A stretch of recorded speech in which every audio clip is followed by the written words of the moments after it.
Hello, everybody, and welcome to the table. Today, we are taking a look at the Gerber Mansfield. Now, this is a new slip joint folder. I think they recently released it, but it's definitely new to me. And I wanted to share it with all of you because for being a slip joint non-locking folder, it has a lot of features that you typically see on modern locking folding knives. So let's take a look at this knife right here, and we'll see some of those specs. But first off, you can see in hand, take a look at the size of the knife. It's fairly substantial. And most slip joint folders tend to err towards the smaller side of things. So let's take a look at the length here. We can pull out the ruler and just lay it on there. And we can see our blade length is coming in over 3 inches, so about 3.2 inches. And the overall length is coming in maybe a hair over 7.5 inches. So that's, in my opinion, a full-size everyday carry knife. And the weight on this knife is actually quite low. It comes in at 3.5 ounces for that size. And one of the reasons for that is because one of the modern features we have on this knife, take a look inside these steel liners. I know it's hard to see with the lighting here, but if you look closely, you will notice those liners are skeletonized. So that means they drilled holes throughout the steel in order to lighten the weight. So that means you really don't feel it quite as much in pocket. And because when this knife is in your pocket, you'll notice, again, a modern feature on a slip joint, we do have a pocket clip.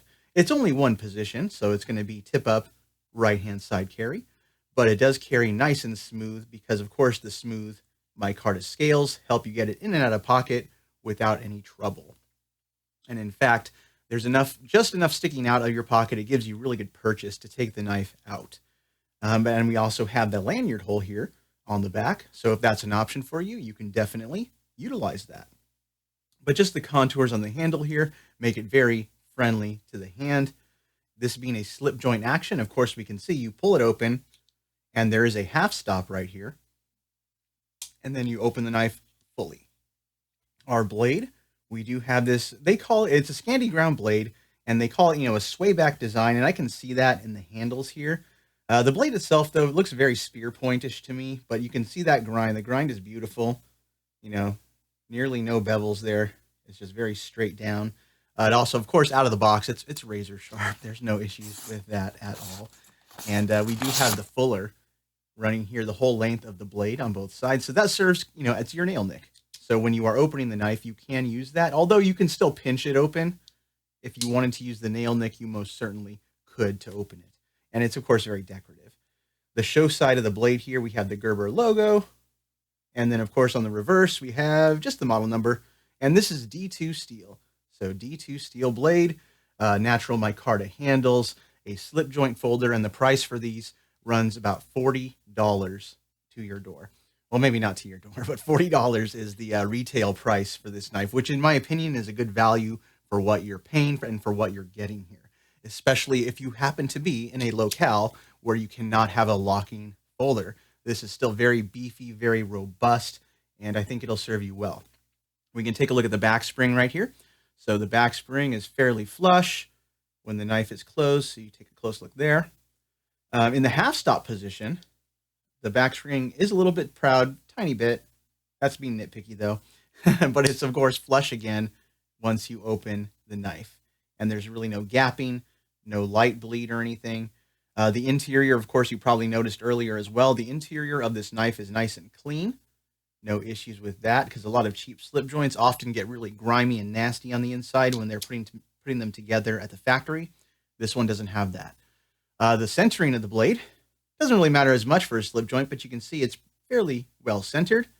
And just the thin overall profile, there's not a lot of place for it to go anyway. And of course, on this slip joint, if we look in the pivot, you'll notice we do have some bronze washers in there, which again helps making it easy to open and close. And those can be adjusted. So we do have a flathead screw head there. And so if you want to tighten the action or loosen it up, you can certainly do that to your heart's content and make it maybe a tighter pull. So I do like that that is an option. Now, I wouldn't recommend disassembling this knife. That would probably be not very fun to get back together. But you can tighten the action if you so choose, I suppose. But really, really nice action design. A lot of very thoughtful features went into this knife. And so it's one of these knives that kind of went under the radar. And I do kind of want to make a comparison as well. Maybe not a perfect comparison, but let me put this knife down. So that's the Mansfield. This right here is the Kershaw Federalist. And so this is also a slip joint design. It has micarta handles, same or similar size, overall length, I guess you could say. Of course, this one's made in the US, so that's going to be the big difference, and it's going to cost more as a result. But I think they're pretty decent analogs for one another. So if you were eyeing the Federalist and couldn't get one or couldn't afford one, I think the Gerber Mansfield is not a bad alternative because the market for non-locking large knives is not exactly huge, and neither is the selection out there. And so it's going to be narrowed down to probably one of these two models. If you have to have made in the USA, go for the Federalist. If you just care about value, the Gerber is a great option. And the Federalist here, it's not even a true slip joint. You can see the open design. It has that double detent system in there, which holds the blade open. You know, it's not quite as tight as a slip joint folder is. And of course, no pocket clip. So they could have improved on this one in several ways. Might even be discontinued now. I don't know. But either way, I thought that was a good comparison for our Gerber Mansfield right here. So they also offer this knife in a green micarta. So this one right here we can see is natural micarta, plain edge. So the Mansfield, the model number right there as well. Simple packaging. And again, this one, 40 bucks from Knife Center. So I'm sure it's going to be available in many other retailers fairly soon. Hopefully you can buy them in person as well. But I just wanted to kind of share my thoughts about this knife because, again, I think it's one of those sleepers. You know, they go by and you never even knew it existed until now. So if you have any questions on this knife, feel free to drop a comment below. I'd love to hear from you. And I hope you all have a nice day, everyone. See you later. Bye.